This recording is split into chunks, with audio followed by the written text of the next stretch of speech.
Hello dear kids, इस video में हम लेसन 1 कहाँ चली है पंख पसारे कविता को पढ़ेंगे। बच्चों, इस कविता में कवि ने तितली के जीवन के बारे में और उसकी अलग अलग गतिविधियों के बारे में बताया है, उनका वर्णन किया है कि यहाँ पर एक तितली किस तरह से उसका जीवन चक्र होता है और किस तरह से उसकी अलग अलग गतिविधियाँ होती हैं। तो आइए अब हम इस कविता को पढ़ना शुरू करते हैं। उसके हैं दो पंख निराले, थोड़े पीले थोड़े काले, प्यूपा में से निकल उड़ी है, कहाँ चली है पंख पसारे। तो बच्चों, इन शुरुआती पंक्तियों में कवि ये कहना चाह रहे हैं, ये तितली से पूछते हैं कि उसके दो पंख निराले, निराले मतलब एकदम अलग, अनोखे।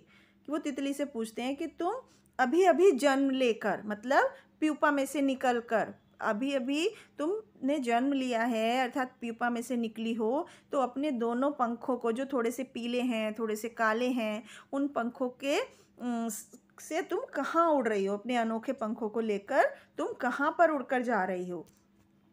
फिर इसके बाद दूसरी पंक्तियाँ हम पढ़ते हैं।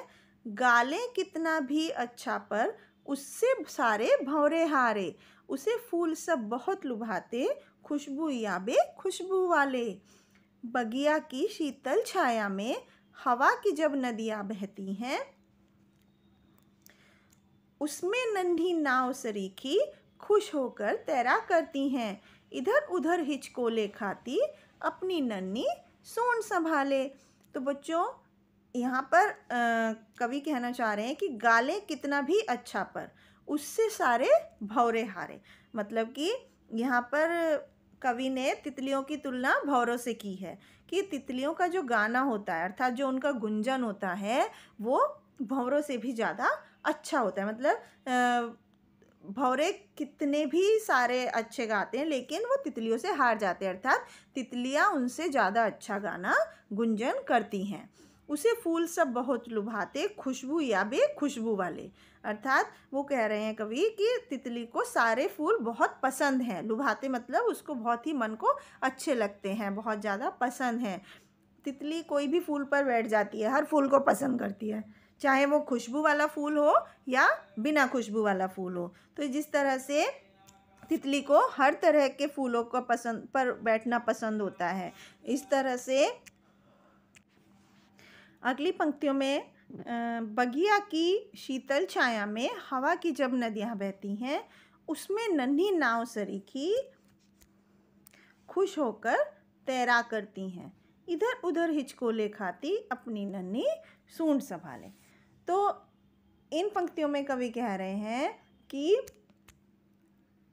उस बगिया की शीतल छाया में, मतलब कि जो तितली है वो बगीचे की, बगिया मतलब बगीचे की ठंडी ठंडी छाया में, शीतल मतलब ठंडी छाया में हवा की जब नदियाँ बहती हैं, जो हवा की नदी की लहरों की तरह हवा बहती है, कि बगीचे की ठंडी छाया में जब नदियों की लहरों की तरह हवा बहती है, जिस तरह से नदियों में लहरें बहती हैं उसी तरह जब बगीचे में हवा ठंडी ठंडी हवा बहती है, तब वो जो तितलियां होती हैं उन्हीं के जैसी उसमें नन्ही नाव सरीखी, सरीखी मतलब उनके जैसे खुश होकर तैरा करती हैं।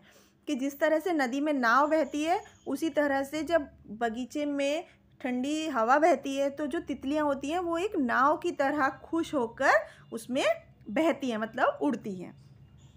इधर उधर हिचकोले खाती अपनी नन्ही सूंड संभाले, अर्थात जिस तरह से नदी में जब नाव बहती है तो इधर उधर हिचकोले खाती रहती है, थोड़ा हिलती रहती है, इसी तरह से बगीचे में जब ठंडी हवा बहती है तो जो तितली होती है वो अपनी छोटी सी सूंड को संभाले हुए इधर उधर हिलती डुलती बहती रहती है, उड़ती रहती है। तो इस कविता में कवि ने तितलियों के जीवन के बारे में बताया है, उनके अलग अलग गतिविधियों के बारे में बताया है कि किस तरह से तितलियों का जो गुंजन होता है वो कानों को अच्छा लगने वाला होता है, वो कर्णप्रिय होता है, सबको बहुत पसंद आता है, भंवरों से भी ज़्यादा सुंदर वो गाना गाती हैं।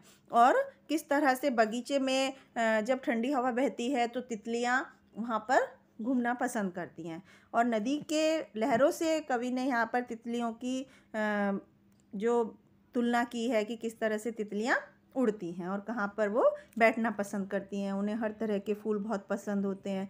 तो इस तरह से बच्चों इस कविता में बहुत ही सुंदर वर्णन किया गया है तितलियों के बारे में। आशा है आपको समझ आया होगा। Thank you.